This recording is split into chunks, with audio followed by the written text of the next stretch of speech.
You find something and you don't think it's going to affect your life, but later on.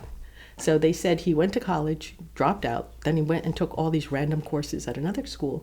Where did Bill Gates go to college? I'd have to look it up again. No, it wasn't Gates. It was Jobs. Oh, okay. Stephen Jobs. Because Gates, I think he was, MIT? I don't remember. Okay. Yeah. But anyway, Stephen Jobs went, and he was sitting in on some courses with friends and doing it for free. And then he realized when they were working on the Apple, the Macintosh and all, fonts were really important. And it became one of the things that he basically said, you should have this. And now everybody has it. Whereas before, it wasn't anything a technical person would think about. Yeah. When you're making something, right? You just use your generic. So the idea of fonts is users can choose between multiple fonts? Okay. Oh, yeah. And how it looks, if you want to set up a document, if you want to do a presentation. If you look at it, there's a drop-down menu that almost everybody uses. Yeah. You don't really think about it much, right? Well, you will when you start doing all of your work. Even if you write your resume. Times Roman. Everybody picks it and they're like, oh, it's so generic, right?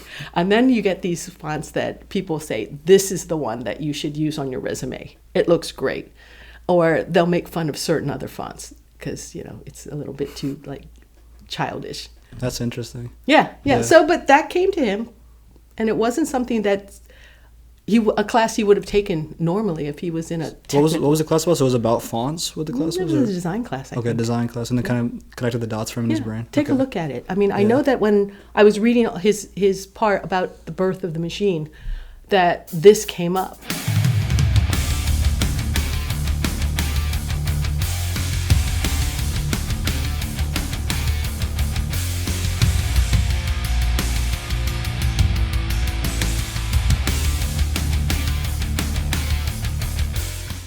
But it wasn't on anyone else's radar, which is cool. So that's why you never know. You try something, you take a look at it. The part where everybody's afraid of is AI. They said AI is taking all the entry-level jobs. And 3 years from now, 4 years from now, when my seniors graduate college, you're going to see a lot of it. And it's going to come down to how creative are you as a human being, how you add value, because AI isn't creative. It takes whatever you ask of it, and then it takes other people's work and, mashes it all together. So you really need to be creative and innovative, and all of that is what's going to get you the job that you want in the future. Yeah, I mean, that's a question I've asked so many people now, what's their thoughts on what the whole landscape of the job market will look like in a few years, and I feel like you're the perfect person to ask for that because of all your experience. And I think you also work at such an interesting place because you work with people that are currently going to the job market, right? Because you built all these connections with high school students, college students, people that are entering jobs right now. So I'm really curious what you think. Do you think it's going to be most of our jobs going away, or do you think there's going to be some interesting integration of how our jobs will change in the future? Or what do you think the timeline is like for it? Your jobs are going to change. Okay. It's like when the calculator came out. The American school system, people are going to become so stupid because we gave them, yes, you're going to laugh, but it's true. We gave them a calculator. They're not going to know how to add, divide, subtract. They're not going to know how to do anything mathematically, correct? Everybody predicted that the students would become lazy. Really? Oh, yeah. The calculator was going to do horrible things to math students way, way back in the day. And now, can you imagine if you didn't have one? Yeah. And how much more detail you can do, how much more work you can do. Concepts become visible really quickly. Whereas before, if you wanted to see something, you had to chart it dot by dot, calculate everything. And so... Graphing calculators change everything. Yeah. Yeah. Before graphing calculators. You did it all by hand. Yeah. And for some people, it was great. For most people, it was tedious. And so some people got so bored, they never even did the math. It's like, nope, hate math, won't do it. Even if you go shopping, if somebody gives you, Sharia, you can have, 50% off the second thing you buy and an additional 20% off. How much does it cost? And somebody's yelling, I have 70% off. It's going to be so cheap. The answer is, I don't think so. Look at the math, do your math and figure out how much are they actually offering you. And if you had a calculator, you would do it. If you don't have a calculator, people would just say, I save money and that's it, right? the concepts are different. In computer science, AI is going to do all the simple stuff, the things that we spent so much time doing. All the looping, all the swapping methods, everything that you generically do in all software programs, it's going to do, flat out. It's pretty easy. And it'll be like your coding companion. Mm-hmm. So you'll say, I want to do this, and it will put together the simple ones. But if you want something really creative and different, then you're going to have to come up with the concept. You're going to have to say, fine, I want to do this. And if you're not too sure about it, it will look it up for you. It will give you documentation to follow. You'll see websites. It'll give you code. But if you don't know how to debug that code, then it's for naught, right? You and I both know it takes 2 to 3 times longer to debug code than it does to write it. Yeah. Right. And that's where you have to know what you're doing. Because sure, for the easy stuff, the code will be there. Mm-hmm. Matter of fact, they say 10% of the code that is written now, people will be using some kind of system. Only 10%? Well, right now. Okay. Right now, like Claude is there, right? Yeah. But before, you were using Copilot, and there's always different things coming out. Yes. So people are using Claude now in San Francisco. We haven't really done it here at Peddie because for the first year, I want you to code by yourself. Mm. The second year, as long as you have data structures and you know how it works, then after that, when you start doing your own projects, then you will be using some kind of help. Yeah. Which is nice. But you saw, I don't know if you were here, but last year, we had students writing a front end for a system. 2 weeks they were using it and they wrote it. And they're like, oh, Mrs. Wolfe, she won't care. They had it done in 30 minutes. For 2 weeks, it didn't work. Literally, it did not work. And ChatGPT kept telling them, it works. And they're like, it doesn't work. This was this year? Last year. Okay. And their coding partners were pretty upset because they were getting ready for a presentation. It was So they didn't even check if it works? No, they were senior year. It's the spring. It's the spring of senior year. And they had to have this demo together. So it happened like February, March, April, all that. So they were working on it. Finally, ChatGPT went down for a day. And they actually looked at the code and they solved it. Boom, done. But they believed that the code was good because it told them it was good. So yes, it's very interesting because people took a lot of shortcuts. And now we're saying at work, if you don't learn to use these AI tools, then eventually, in a few years or more, it's going to be a part of your life, just like the calculator's part of your life. Yeah. So you have to know how to use it. But when you're a beginner student, then no, don't do it. Because number one, they can't code on their own. Number two, they don't know when it's wrong or how they can fix it. And that's the problem. Mm-hmm. Like you have to have some semblance.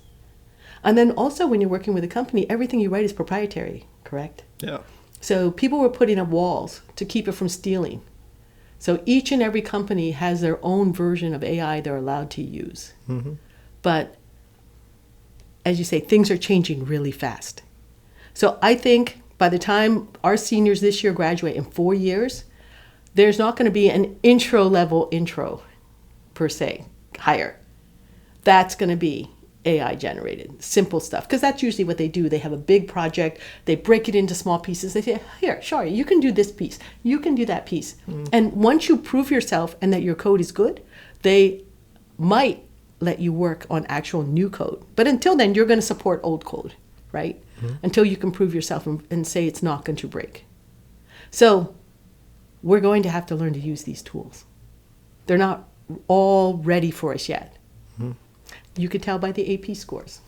Really? Oh, really? Well, some of the kids are getting younger. They're taking it a sophomore year now. I had a couple 9th graders and only a couple 11th graders coming in, but most of them are like 10th graders. And so the last April set of tests, I say, you're taking all these practice tests, and we start taking everything online. We take all the old tests, and all of a sudden people go from getting so many wrong to stronger and stronger. And if you use the AP calculator, they'll get 4s or 5s. the actual scores came out in July. And a lot of kids got better. Some kids say, I don't learn to code, but unless I just read answers and I learn the answers. That's how I do bio. That's how I do all the other ones, like especially the ones you memorize. So some of the kids use that techniques, and some of the students, they work. So I tell them here, work really hard. I'll take your last, 2-3 tests, and I'll take the average, put it through an AP calculator, and that's probably what you're going to get for a grade. But we can never finish it in class on time. So you have to take it home and finish it, right? Because you usually get an hour and a half. When somebody gets a 2 or a 3 on the AP, but their scores say they should have had a 4 or a 5, then you're saying, it had to have been ChatGPT. Or maybe just looking it up on the internet, reading the answers, and then submitting the answers as your own. And that's where we get into trouble. Mm-hmm. You could read the code, but you sure can't write it from scratch. And if you're going for a job and you cannot write code from scratch, or you can't debug code, then we are not doing you any favors here. You're not prepared for what the world wants from you. And the world's not fair. Okay, you know that. I know that.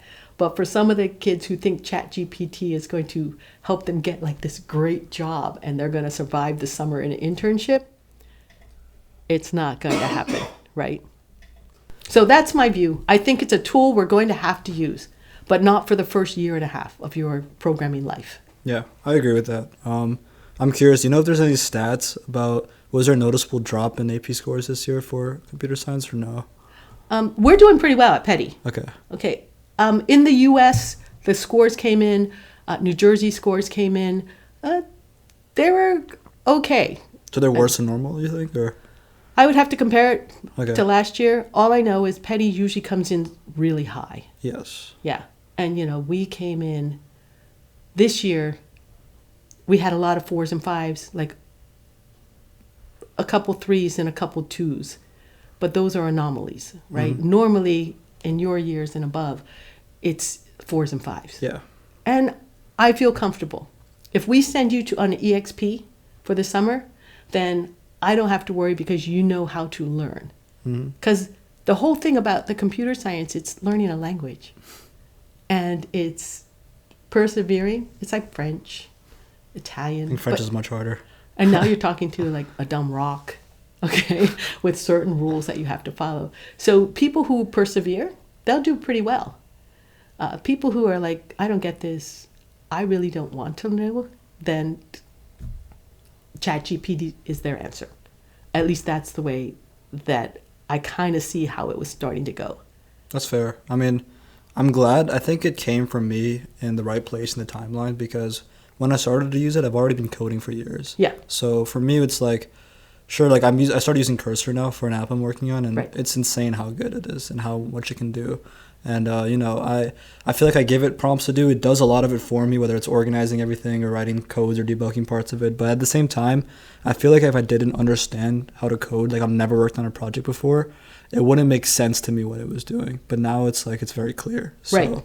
I'm kind of glad it came for me in the timeline where it did. But I feel like the more and more AI becomes popular, the more and more, even if it's not integrated into the curriculum of someone who's like a first or second year programmer, I feel like they'll definitely be using it a lot more, even on their own. So I'm just curious about whether they could still learn at the same rate another person can, or would they still achieve the same level of proficiency down the road? Like, I'm curious about that. From my point of view, it's like somebody who's really good at math or really good at logic. They could pick it up fast.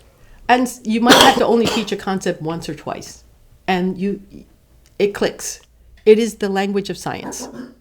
But for other people, it's hard. It's tedious. It's so persnickety that they assume things will happen that don't, which is why they have a hard time with computer science languages. But that's the person that we have to make sure they understand why it's important to go through the pain of writing your code, debugging your code, learning algorithms that you and I take for granted.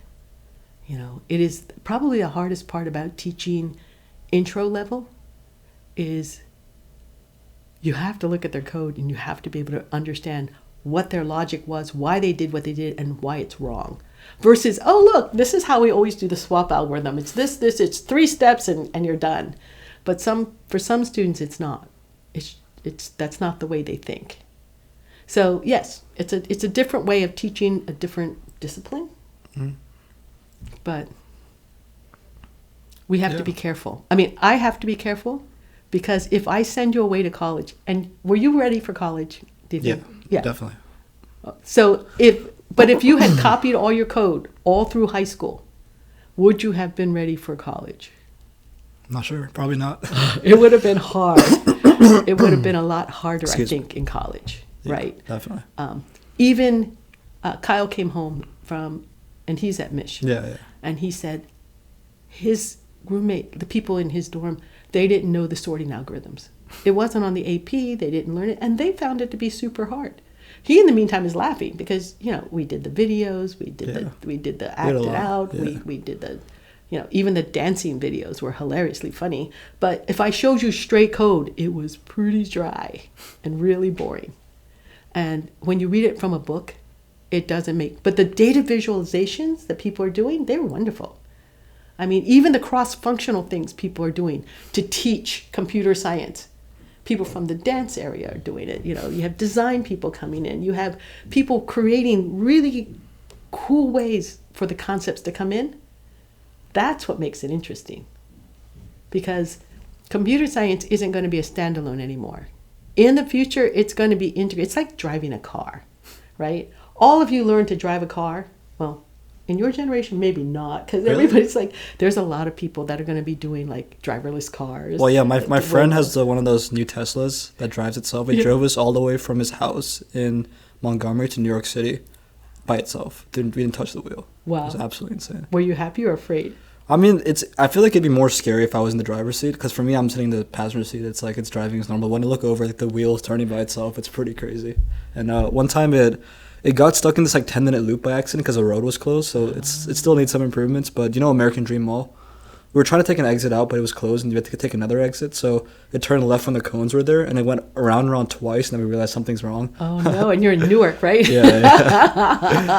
But it's definitely crazy. It's absolutely insane. Yeah. So eventually, people aren't going to be driving in the city. Even now, there's a lot of people that don't drive. They're like, oh, I'll take an Uber. Oh, Waymo, San Francisco. That's one of the things on my list next week. My daughter was in one for the first time ever. Those are like the self-driving taxis, right? Yeah, okay. Yeah. And she didn't realize it, but if you take off your seatbelt, it pulls over. Ooh, that's good. Well, yeah, unless you're like N number of blocks away from where you want to get out. Yeah. And, it's just one of those things where she didn't realize that that's what happened. Then she had to walk, either pay for the ride to go all the way to the end or walk. So how does the Waymo work? So do you just hop in one whenever? Do you order on your phone, or how does it work? I'm not sure because I'm going to do it next week. Okay, you got to let me know. But she did.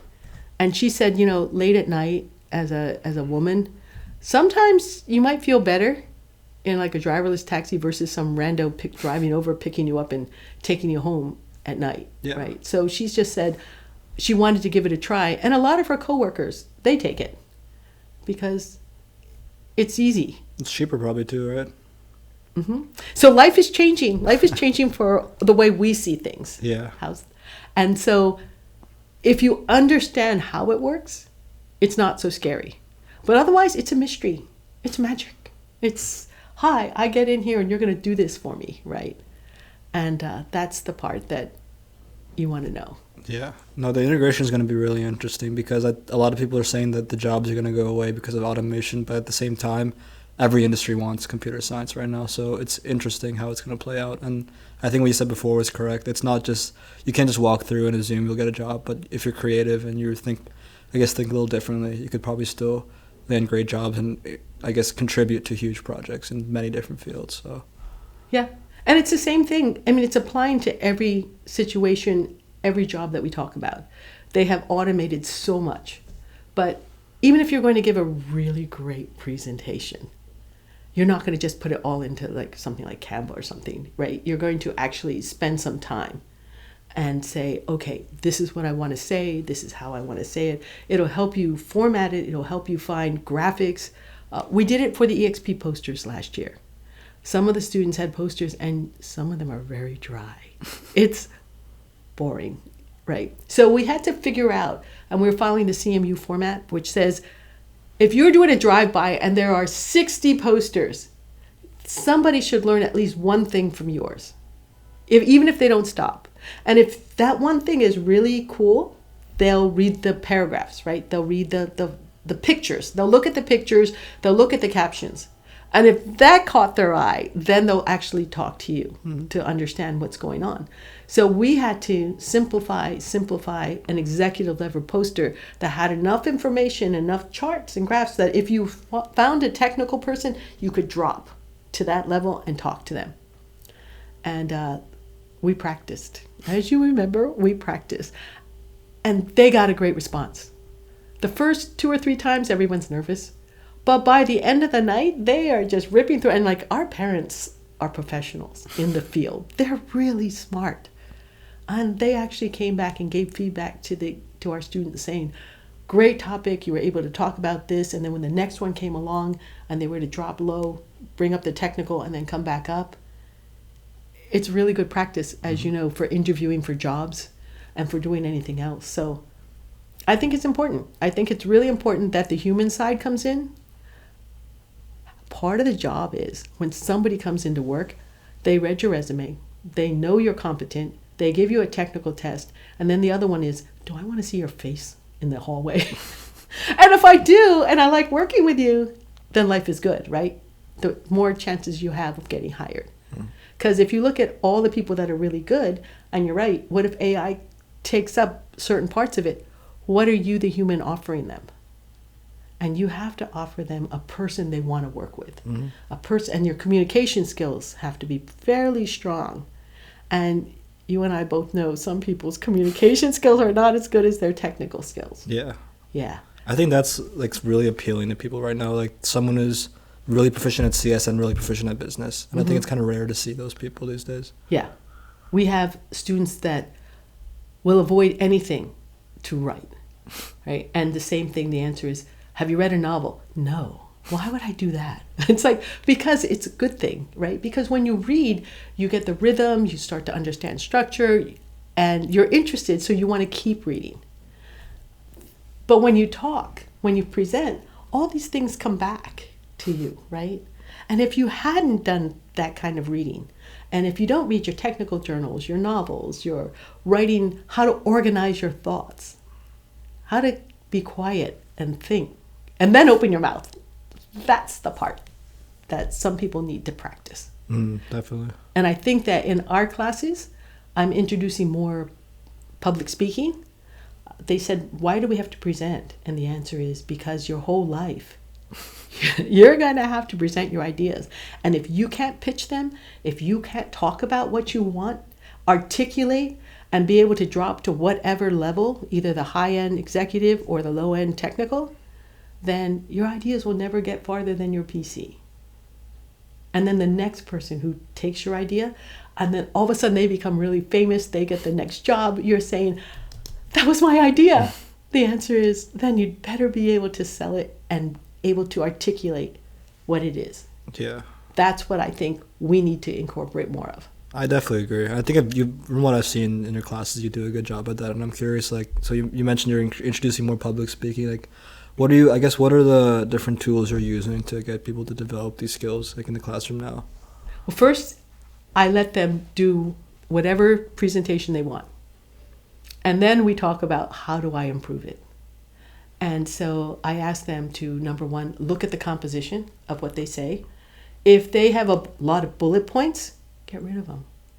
I said, if I can read what you're going to tell me in like 15 seconds, maybe 20, and your mouth keeps moving for like a minute and a half, most of the people are already playing video games in the back. You know this, I know this, right? Yeah. And you could tell because the back of the room will be flashing. And people have this dumb smile on their face. Okay, they're not smiling for you. They're smiling because they're playing a video game. Or they're in a panic and they're practicing their own presentation.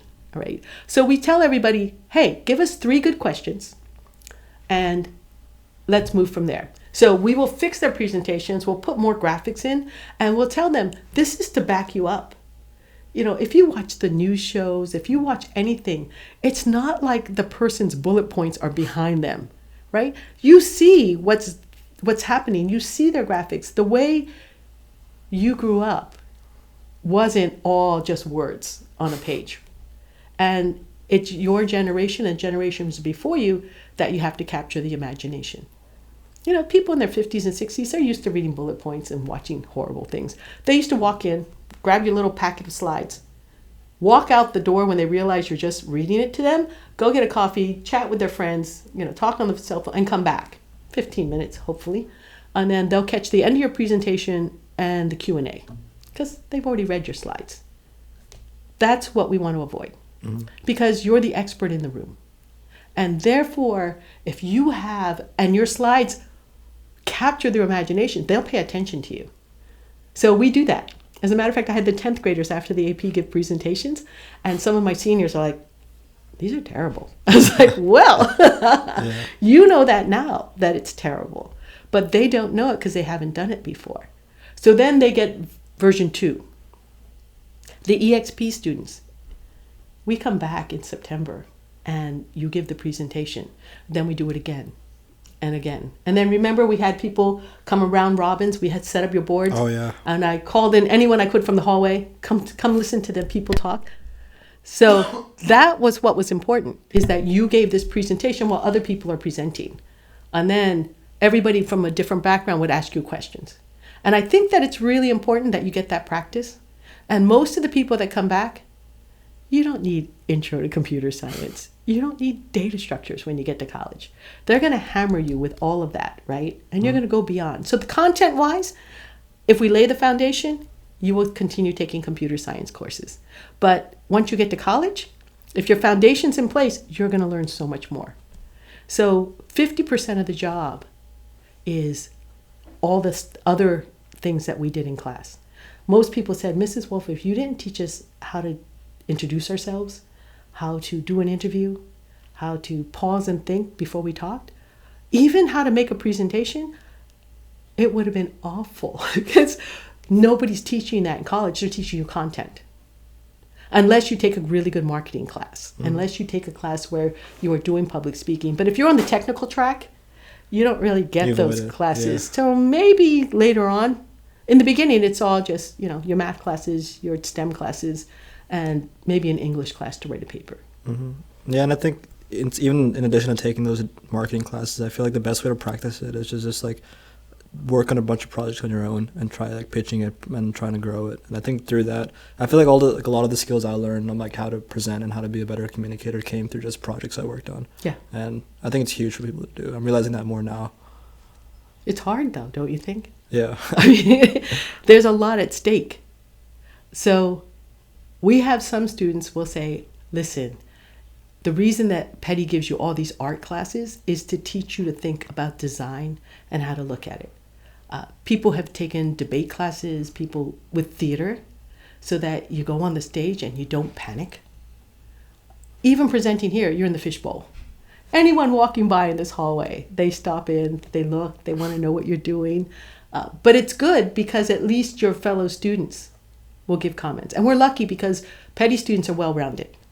And they come from all walks. Most of them are performers. They're musicians of some sort. And because of that, they're used to being on stage.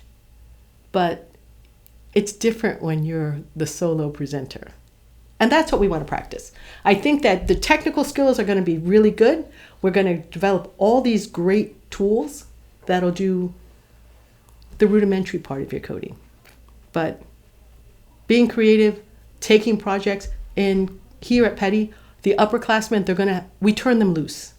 Not many students are given the freedom to create a project in seminar, in research. And the answer is, are you teaching us anything? The answer is yes. Because if you don't do this, then it's going to be hard when we throw you in a lab and they go, oh, Sharia, look, there's a bunch of noise and a bunch of seaweed. What are you going to do with it? And you're thinking, what?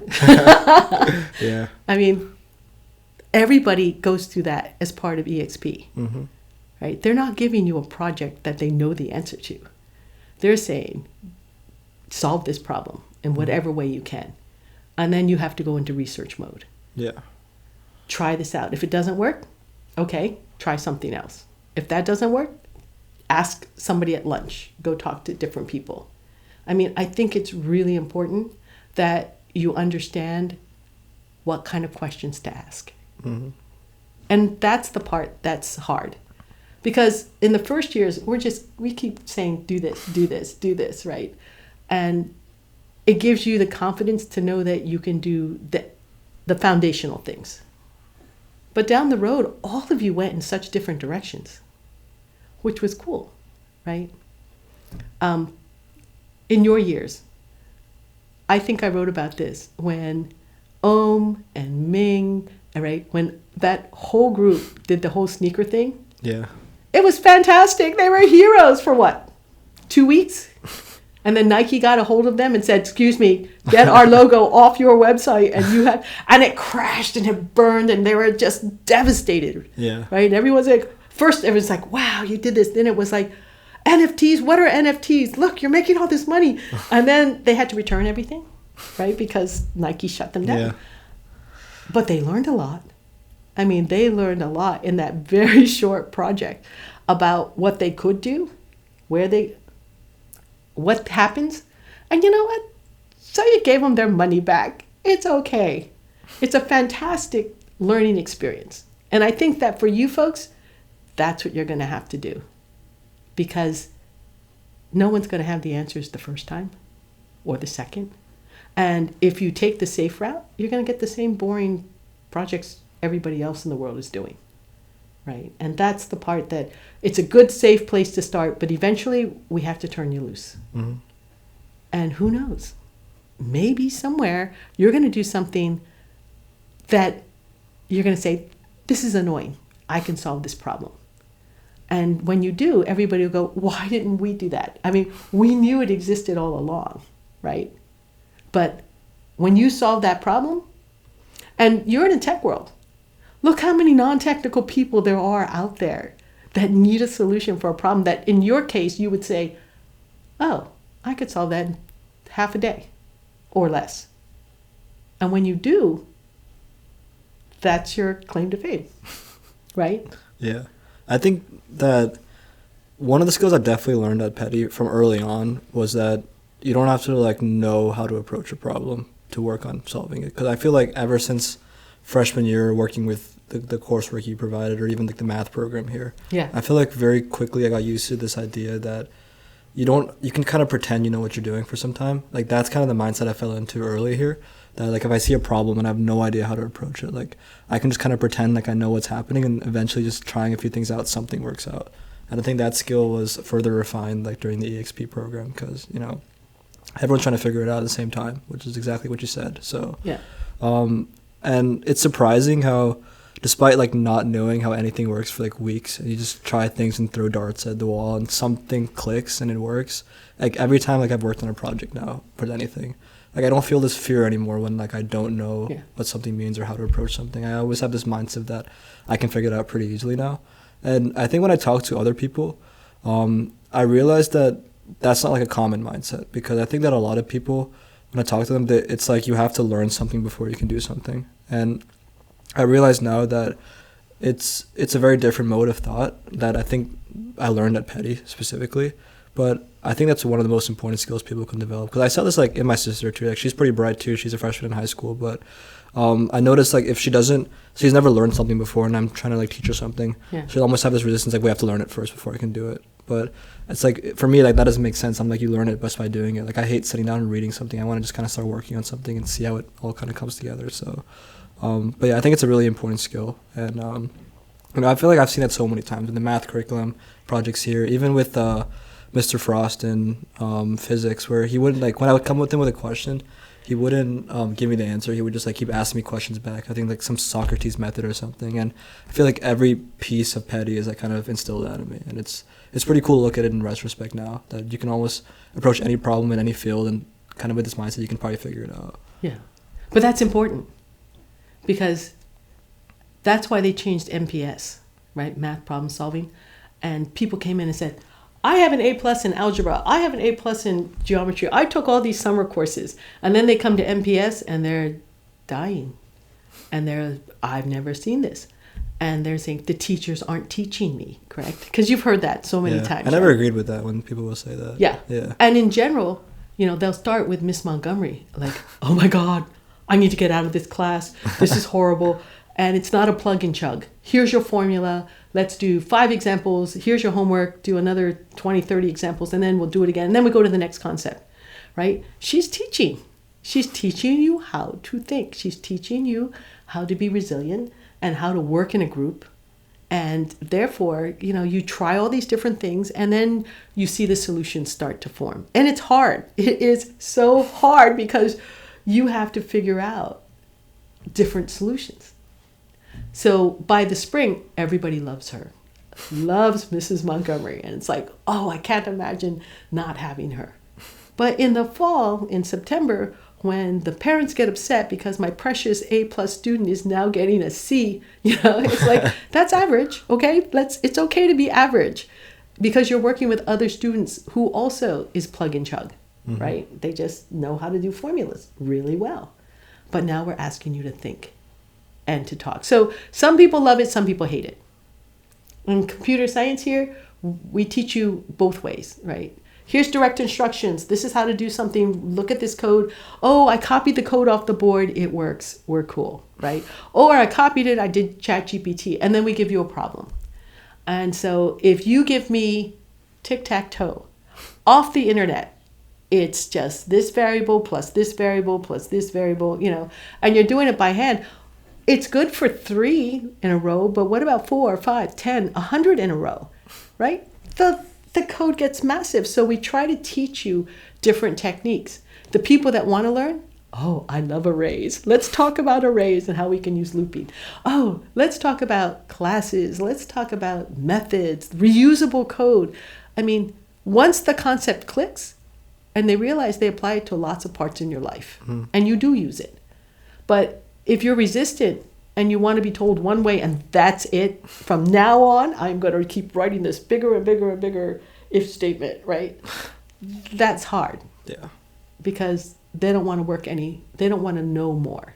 They don't want to see different solutions. So, and that's what everybody at Peddie's teaching. It's all integrated between your language classes, between, even if you look at, we talk about the design cycle. It applies to robotics, art. How many rewrites did you do for English? Rewrites? Yeah, if they gave you a paper and they said, here. At least a few. Yeah. Because your first one isn't always perfect. It's just pretty bad. Yeah. And they'll say, fix this, fix that, look at this. And it's kind of cool, right? Same thing for your programs. We'll give you something as simple as tic-tac-toe, and then we'll say, rewrite it using arrays now. Oh, look. Connect 4. Oh, look, what if you're in a maze now and it's a 10 by 10? What if you're in, right? And so each time it scales. And the question is, if your techniques change, then we'll get the kids who are really good at math go, but Mrs. Wolfe, if you use this formula, I was like, well, why don't you go do it? And sure enough, they will use a different formula or a different mindset, and they'll be able to see it and solve it, which is really cool. Yeah. And that's where we're coming from. This whole thing about, you're right, learn by doing. If you look at some of the projects people have written, and they'll say the same thing. Peddie students, everybody talks about how great it is because you do learn. They don't have to spoon feed you. NYU will always take a Peddie student for an internship. Dr. Sun and his group are wonderful because if you don't know it, you will go study it. And when you come back to them the next day or the day after that, you would have already done all the homework to understand it. And he doesn't have to spoon feed you. Oh, and by the way, when you come back tomorrow, let's repeat the last 3 things we talked about, right? So that made a difference. The same thing, we never feel badly about sending you away to New England. It's kind of like, oh, Sharia, how did you like that? How did it go? The answer is, I didn't know what they were talking about at first. I had no idea what a data set did, right? And if you look at it, that's what happened to Evan. Evan was sent to the Museum of Natural History. I saw the poster outside. Yeah. Well, he set up that whole database. He's working with astrophysicists. They don't know how to code. They need the quantitative data. They need the data itself. And so he set that up. with Dr. Cruz. He did such a great job that 2 other Peddie students who are sophomores were working with him. And now we have 3 Peddie students there this summer. And they're working with PhD astrophysicists. Wow. Yeah, it is wow. And to them, it's kind of boring. It's like, oh, look, I have all this data that's on a Google Doc or all this data that's in a spreadsheet, and I have to ingest it into this STAR database. Yeah. But at least people from around the world can see the data that used to be just lost in a conference presentation or in a spreadsheet somewhere. But now there's a repository that everybody can access. And if you want to create your own, you can, because you've seen an example how it could be done, and it was done by high school students. I'm just out of curiosity, like, what research were they doing about astrophysics? Do you remember? Or? Well, the astrophysicists are doing lots of work because they talk about brown stars, they talk about out things.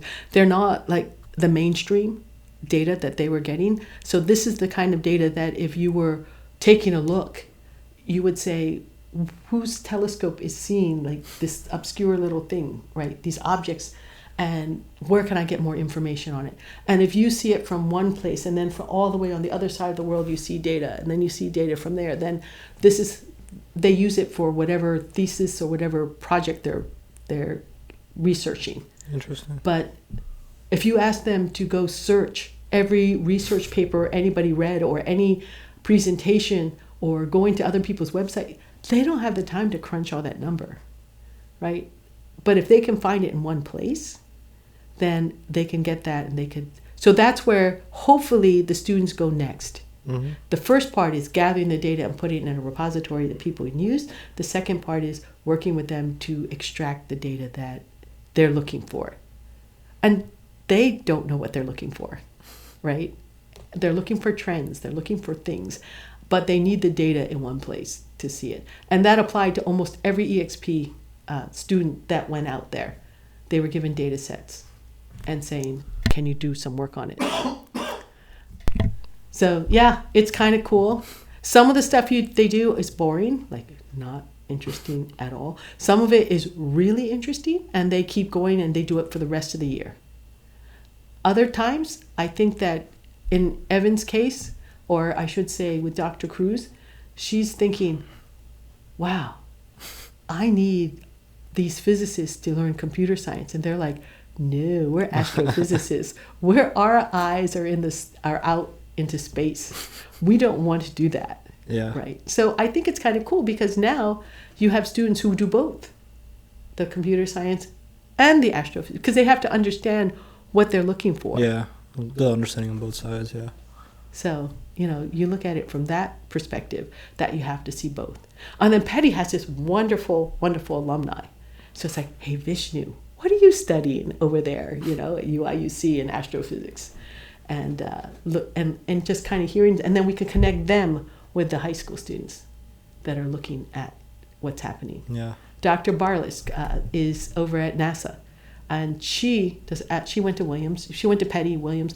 And sometimes she'll come in and she'll talk to our kids about what it's like to work at NASA as an astrophysicist. Yeah.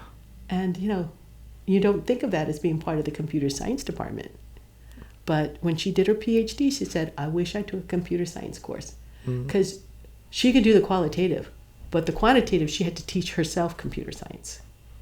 Well, that's hard, if that's not what you took as an undergrad. Yeah. Or even your grad school class. You actually had to take it by yourself just so you can finish your thesis.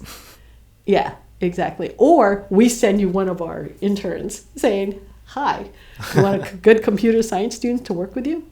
And if she had access to a great, a really good computer science high school student who could help her get that data together, it would have been a lot easier.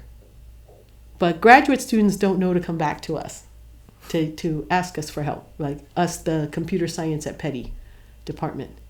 But that's why we reach out and we try to place you at different universities.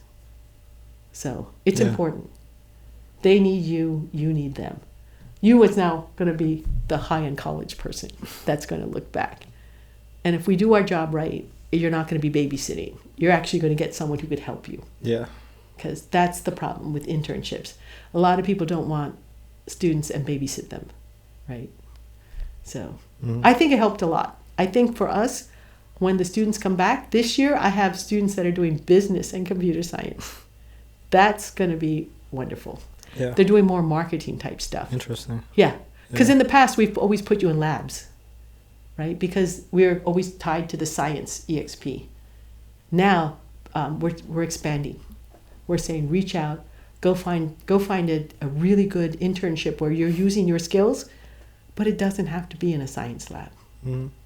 So I'm excited. Yeah, it's interesting. I'm curious where it'll go with the next few years too, with all these new ideas. So, yeah, along similar lines, I'm curious if in the courses you teach here, have you integrated any form of education about like how to use AI? Or I know you don't want to integrate that in like the first 1 or 2 years, and after that's kind of free for all. But at any point in the courses you teach here in the future, do you think that you'll ever include like some segment or some area where you teach people like the best ways to use it? Or in the future, right?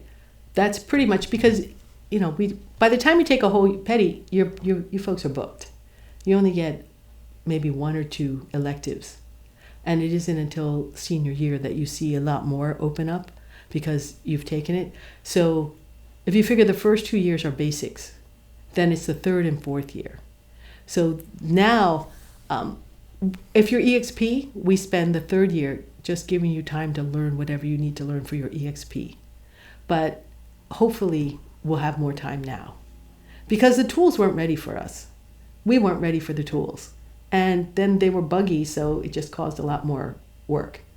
But yes, you're going to see more with the upper levels, the 3rd and 4th years, because they're going to have to use these tools. It's just scary when the 1st and 2nd years are kicking in and you're thinking to yourself, unless it's the second half where you're on projects, like after you finish data structures and you have the whole spring term to create your own project, that's fine. But otherwise, it's a process and we have to check it out first.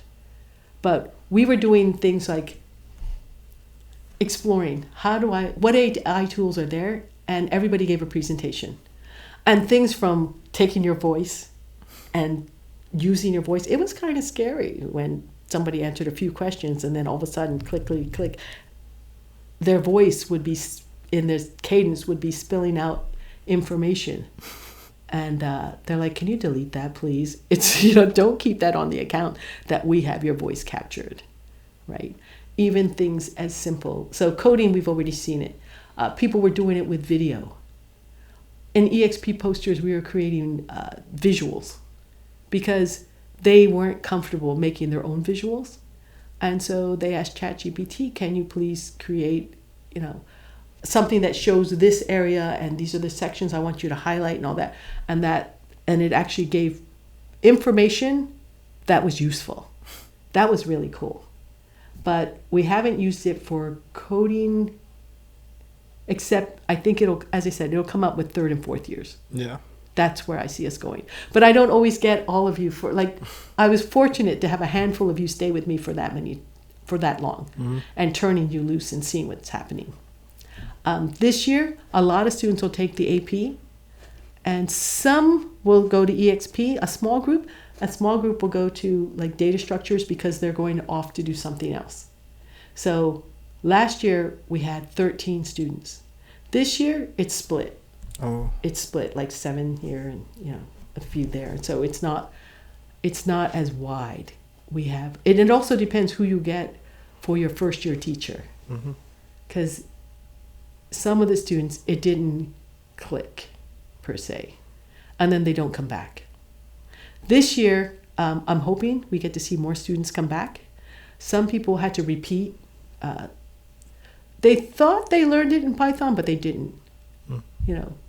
Their teacher thought he taught it, but they're like, I can't do this in Java. I don't understand it. It was just too much, right? So they learned it again in Java and they were fine. But data science is going to be something that also is being included. So students who are doing a lot of science projects, they're heading toward taking more data science versus computer science classes because it gives them what they need, the tools they need. But their priority isn't computer science per se. They want to do like science research and they just need a little bit of a background, which is cool. So we're seeing that change too. We're seeing students being able to go in different directions. Have you ever thought about down the road when you do integrate it more into, if you have like a group of people, third or fourth years, and you want to teach them, I guess, how to use AI? Like, have you ever thought about how to even teach someone to use AI? Like, what are like the different things we need to pay attention to? Because I feel like there's so much that goes into using it properly that I guess people these days have learned through trial and error more than like taking a course about it or something. But I mean, if you were, I'm sure you've used it a lot now in your own practice. If you were to teach someone like today or something about like the best ways to use it, like what are your biggest tips or the biggest observations? I think it's going to come down to your original thought. Give me a project, something I want to do. Help me research it. Tell me what you want me to learn, and it's going to spew out so many different references that you're going to have to find it. Right? I'm lucky. My oldest daughter, Alex, is working in San Francisco for a startup, and she's back. And I ask questions, I ask her. I talk to alums. Hey, what are you doing? How's it going? Can you tell me what you're doing? And we get a lot of really cool feedback from the alums saying, I would learn to do this, or I would learn to do that. And that's the kind of information that we bring back to the classroom. It's what are the people in the real world doing? Because it's changing so fast. Like, even if somebody put together a course, it's old in 3 or 6 months, if you know what I mean. Yeah. Yeah. So, yes, you learn by doing, you learn by talking to people who are doing it, and I ask them the same questions you ask me. So, where do you think it's the best? Where do you think that you see it? And they'll tell you, oh yeah, I have to kick off a UI. I need to do a presentation, I need to do a pitch, 2 weeks. Like, you don't have to write it from scratch, you don't have to do anything, just ask the prompts exactly, take it, modify it, and then do some design work on it. Boom, I can do a pitch in 2 weeks or less with some kind of mock-up, right? Usually we call it vaporware. There's nothing behind it, but it looks good. It kind of shows you how things work. And if that's what it takes to do the pitch to get money to start the company, so be it, right? So we are seeing things like that, and people are moving quickly. At Peddie, we don't pitch as much, but we will. How's that? Yeah. Maybe we should. Yeah, I agree. Just out of curiosity, where do you see like the program? I mean, you've done a great job over the last, I guess, 16 years now at Peddie. Well, I've been teaching, but it was at Robbinsville. Yeah. And then I came to Peddie. So this will be my 9th year at Peddie. Okay, 9th year at Peddie. Yeah. Yeah, so almost a decade at Peddie, and you've really contributed a lot to building this program here that was non-existent before. So I guess as you see it continue to grow, where do you see it down the road in the rest of your time here? Like, what else do you want to build here or leave behind? Well, we have to start integrating. They're already putting part of programming in some of the math courses. There's so much content that has to be taught. But the good news is we have teachers that are willing to integrate it, in, especially in the upper level math courses. You're seeing it. If we can, and we tell people all the time, your students know a lot. Ask them. And so even in this makerspace, to use this, 1 or 2 students will know how to do something in here. And that's what we want them to do. We want them to start integrating all of that information in their other classes, if we can do it. We need to hire computer science teachers. It's been kind of tough.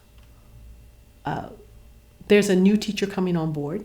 He'll start coming in to teach like generic computer science courses, which I hope then expand. The fact that we brought in data science coming in, that's a new course that's being offered for 1 year. We don't know what it's like yet, and we're going to see what the results are like. So it'll expand. If we can get a lot more of the EXP or the people who are doing high-end specialty camps, make sure they're ready for it, because we've had a great success rate in having students be able to transfer and get these internships before they go to college. And then when they come back from college, they say, it helped.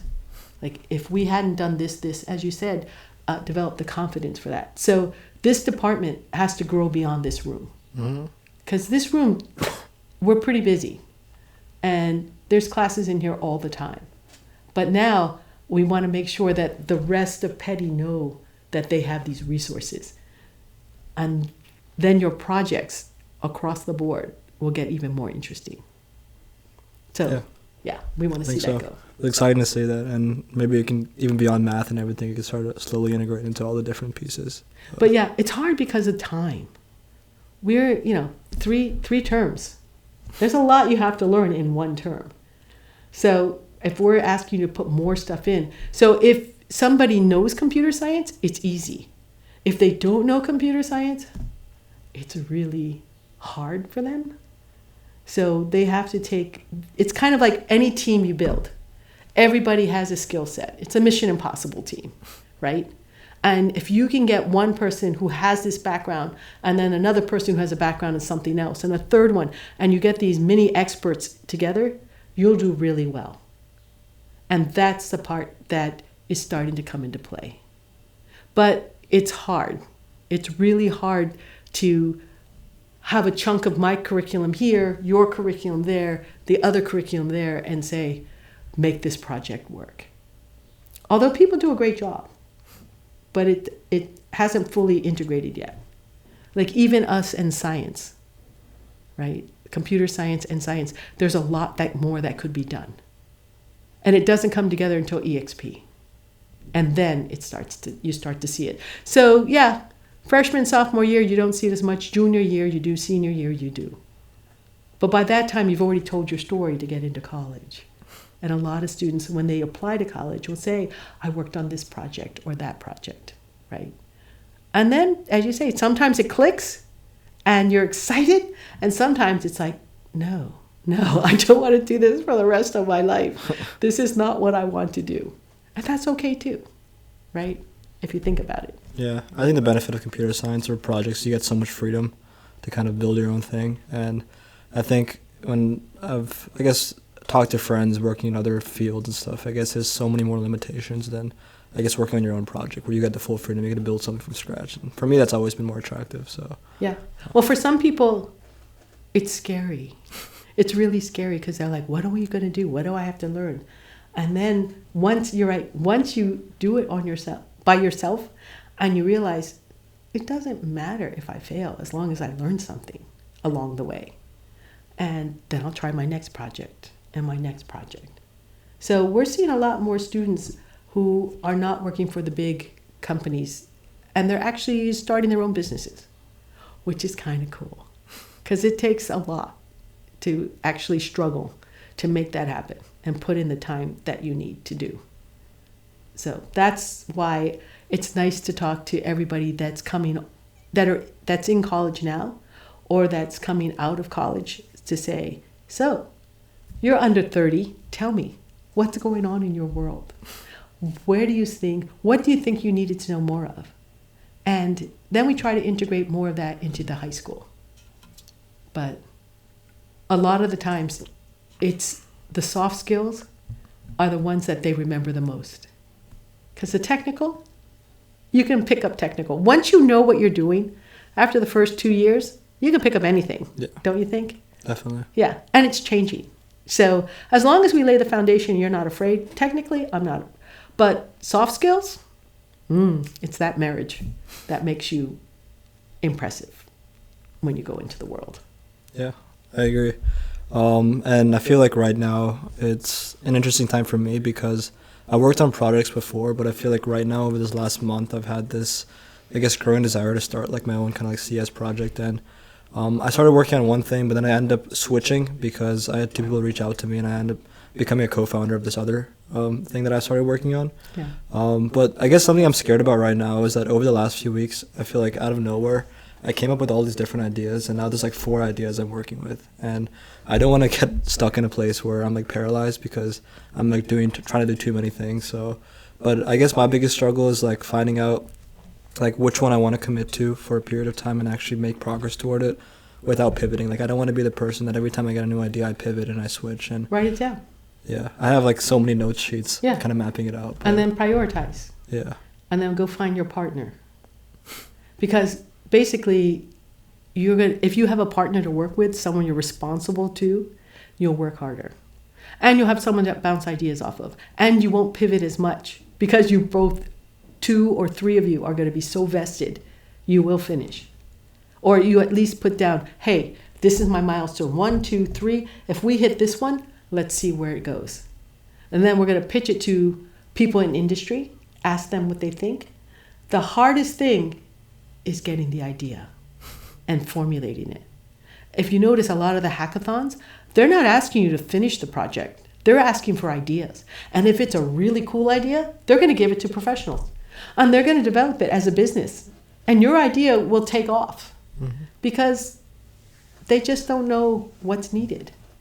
So when you start a business, who's to tell you that this is the idea we need? Young people, nobody told you couldn't do something, right? Nobody told you that this is the rules, this is the box. And people are like, oh, how do I think outside the box? I don't even know there is a box. What box are you talking about, right? And if you think about it, young people weren't told you have to only do it a certain way. What was it, the space program? They said the average age of the space program when they shot to the moon was 26. Whoa. Because everybody that was older, that did it the old ways, they're like, it couldn't be done. Or it would take too long. But young minds, quick minds, okay? People in their 40s are like, great, we can do this. We have the experience, we have the background, but people in their 20s, this idea is great. That idea is great. This idea we should try. And, you're shooting off, trying all these things. And then one of them, somebody will say, I can do that. I can finish that idea for you. But they might not, because they were told to think a certain way, they might not think that this is a possibility. So that's why you kind of need this synergy, this idea. And so it's really cool to say, for example, my one daughter had an idea, and they were doing an AI shopping bot, right? It was called Cine. And people from the industry are like, no, that's failed. Every year somebody tries to do that, and it fails because we don't know what's already in your closet. We can't pitch you different clothes. We don't, it never happened. So will this bot kind of scrape across all the different websites and recommend you items? Okay. Yeah. Women's clothes, unlike men's clothes, if you're really expensive, you're a 6. If you're in a good store, you're an 8. And guess what? Another store, you're a 10. There's men's, it's like... I'm the same size everywhere. Exactly. Yeah. But that's not how it works in women's clothes. Interesting, yeah. Right. And the same thing, if you want a certain look and you say, I want a show-stopping red carpet dress that is... And then you say what color, you want a style. There's so many different styles, so many different things. It could go off and find those things.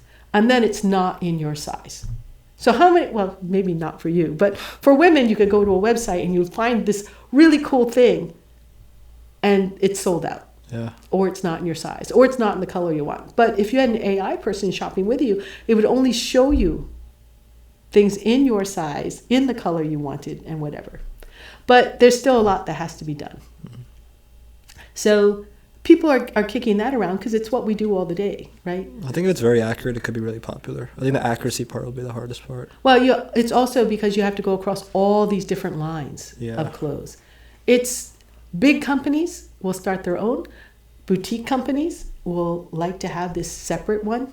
So they're in the process probably of selling it right now.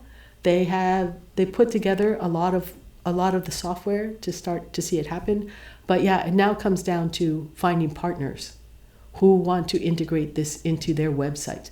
And websites change weekly, daily. I mean, if you think about it. And a lot of times, you have to take that in account. So when you come up with an idea, like as you're doom scrolling along the way, you're like, oh, look, I really like this. Or if there's something that you really think is cool, write down that idea and think to yourself, if I'm doing this and spending all of my time, maybe somebody else has the same issues that I do. And then that's the project you're going to work on. Mm-hmm. Right? Yeah. Yeah. You don't know until you throw it out there and everybody tells you the same thing. I wish somebody came up with that. I wish somebody thought of something. And right now you could probably think of something that you would want to do that would make your life less tedious. Mm-hmm. And then that's your next idea. Yeah, just figure out all the painful parts about life. Yeah, and it doesn't have to be a real big pain. It just has to be something that you want done. There's certain things that you always wonder about, like if you see trends going along the way. Everybody's always plugged in, right? And you're thinking, who's going to have tinnitus by the time they're in their 30s? Yeah. Who's going to have like hearing issues in their 40s? Because they're living all day, and some people all night. Yeah. Not realizing down the road that there may be issues. Mm-hmm. Then they're going to have to solve that problem. It's not going to be called, a hearing aid per se, but it's going to be something that they're not going to have a choice. Yeah. Right? It's kind of scary. Yeah, it is. I mean, we all use headphones all the time. Even me, like in the gym or every day. I guess we don't know the impacts yet because it's so new. But it's not going to be new 5 years from now. Yeah. 10 years from now. It's going to be, the people are going to be middle-aged, right? And then they're going to have issues. Yeah. Or older, I should say. Even now, if you look at cars, we bought this old car. It's a 2008. Really cool car. But everybody has backup cameras now. So when you drive a car and you look at some of the cars, there's a backup camera to show you, or some of the cars have the lines that say, this is, if you turn your wheels, it's going to come this way, and it makes driving easier. Well, in the old cars, you have to turn around. Yeah. And you have to look, and you have to think to yourself, wow, look at all these cool things they integrated into cars. Yeah, some of the newer models even have like a top view camera somehow. It's absolutely insane. What was it? This one student back then wanted, because, right, you have a blind spot where, and they put a camera here, so you can see. And Tesla does it, yeah. The blind spots, whereas normally you couldn't. So somebody is going to put that in, but for right now, the rest of us, we're like, turning left and right and just like crunching forward. Trying to see that. But I think the Tesla, if you put the left blinker on, the screen changes and shows you the blind spot camera. So if you're driving a Tesla, Well, I won't be driving a Tesla. But yes, if people, when you see people have that in their cars. But as you said, the older cars, it was something, it was a problem they had to solve, right? So look at your everyday life. Look at what you're doing and think to yourself, wow, I need something to make a difference. And I think AI and having it integrated is great, but even something as sensors. My new old car, the top wouldn't go down. Oh, yeah. $3,000 later, they say it's the programming module. Then they replaced the module. They said, oh, it's the sensors connected to the monitor. So we unplugged it, and then the module worked. I say, why didn't you just reset the original module? They go, no, it doesn't work that way. It doesn't work the way. Once the sensors don't work, they smoke the monitor. You have to buy it. And I'm thinking, wow. And this isn't an old car. But if everything in your car is based on sensors, then your generic mechanic can't fix it. Yeah. Everything is going to be tied into it. So you have to go to the dealer. Well, for people like me, it's like, hey, Sharia, can you figure out how to fix my car without having to buy this $1,000 system or whatever to figure out what's gone? So they have these little things that you plug into your car, and it tells you, oh, look, these are the codes. And based on this code, they'll tell you what's wrong with your car. Oh. So I bought one. Yeah. But that doesn't tell you what's wrong with it. Where do you plug it in? I think there's a space. Mr. Wolfe was looking at it, but it's inside the car. There's an area where you can just plug it in. And that's interesting. Yeah. Yeah. But mechanics have been using it for a long time. But now that it's no longer mechanical issues, it makes it harder, right? So as our life gets more complicated, you're going to make it easier with AI. It's going to be integrated into everything. But we also have to consider when it's broken, right? And if that's something else to think about. But yeah, it's already a part of our lives. And I'm just really impressed because even the people, hearing loss, taken care of, functioning really well. So all the things they're doing in biology to make human life better is wonderful. Sean was doing something on white brain matter. Did you see his poster that says how to tell if you have a concussion, right? And if you have a concussion, you want to make sure you take care of it. And they were looking at the white matter in your brain, and it's like a river flowing through it. And if the flow is not going well, they can help saying, oh, this could be a concussion, and this is why. And you're thinking that would save you a lot of time. Yeah. Versus, oh, so you can't see, and then you're out of class for how many weeks, right? Until you can pass the physical tests. But if they can just look at your brain and watch it that way, and it would be more cost effective, that would be nice. Yeah. Coming from industry, and all my friends are still in industry, they talk about your generation and how the work ethic is different. What's the main difference? Well, some of the people say there's not the same fire. The people aren't hungry. At Peddie, you folks are hungry. You want to do well. You work really hard. All the people that I gave them from Peddie, people are thrilled with. But the generic person, they could look stuff up on their phone. They'll do that. But they don't feel the same, hey, this project is due by Monday. Oh, I have concert tickets. I'll see you. And they're like, wait a minute, what happens to this is due on Monday? I have concert tickets and I'll see you. And so sometimes they don't feel that some of the students are as committed. They're like, we want life-work balances, and my life is more important than your work. Mm-hmm. And I think that makes it harder for some of the older people that are like, we would have worked round the clock all weekend to make it happen. Do you see? Yeah, that's interesting. What do you think that trend has existed, and what do you think is changing in culture? Well, when people started working, like there, as you said, there weren't AI tools, right? People put a lot of time in, and you had to work because if you didn't do it, it didn't get done. People nowadays, it's like, we'll work smarter. Look, I could do it this way. How many times did you go to a dinner party and people are arguing about this or that, this or that? And what did people from your generation do? They pull out their phones, they look up the answer, they go, this is the answer. I agree with that. Yeah. Whereas people that have been around, they're like, oh, no, I remember it this way. And the other person is, no, it was this way. And, the back and forth keep going, right? So there's things that people in your generation who grew up with a phone, who could look stuff up like this, they'll get their work done, right? Because I guess in the past, there's bigger consequences, right? I think today there's more ways to get by if you fail or you face a major problem. So I think there's less fear because, if I look at even my parents' generation, I don't know if it's different based on the country or, just from what I've heard from the past, right? I guess there's more of this energy of, as you said, working around the clock, getting your project done, like this hard work ethic. And I guess now it's like, why work hard when you can work smarter is like the mindset that I'll find the most efficient way to get this task done instead of just like mindlessly work for hours. And I wonder if that's necessarily a bad thing or a good thing, or in some cases it can be a bad thing if you're cheating or something like that to get by. But I wonder if would that make us more productive overall, or it depends. Yeah. Some people have the tools and they have the mind that could do that. Some people, they don't. And other things you literally have to put in the time.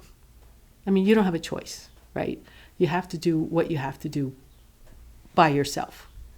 So I think it depends on the job you're doing. I think it depends on time. Yeah, it's great to have a good life balance. But for certain people that grew up with a different set of priorities, why should your problem be my emergency? Okay, and that is something that people are considering. Whereas in the past, your emergency is my emergency. Yeah, that's the way it is. There's right? consequences too, so yeah, it kind of has to be. Yeah, and other people are like, no. Poor planning on your part, right, does not constitute an emergency on my part. They'll stick with it. So it really comes down to what the problem is, what you have to solve. I believe that you folks have a lot more tools. You grew up with a phone in your hand, a smartphone, not a dumb hello, how are you, like electronic leash. Come here, I need you right now. But you grew up with this in your hand. And so it's automatically natural to start looking up things. Mm-hmm. Whereas people that didn't have that or that grew up without it, without those tools, then they're used to solving problems a different way. So it does depend. It depends on what the job is and how you're taught to think. Yeah. Well, Ms. Wolfe, thank you for the time today. I think we covered a lot of interesting topics and definitely have a lot more to think about now about computer science and its evolution and its role in so many different places of life. So I appreciate you coming down and appreciate that finally we can connect again after a year. So, yeah. Oh, Sharia, it's always good to talk to you. And it's always good to see where you've been and what you thought, of your foundation, like your Peddie education and how you see yourself going. But we'll keep in touch all the time. Definitely. I'll swing by as often as I can, throughout the school year and summer. So, yeah. And as you said, there's a lot going on and it's changing so fast. But thank you. Thank you for actually inviting me. Yeah, thank you.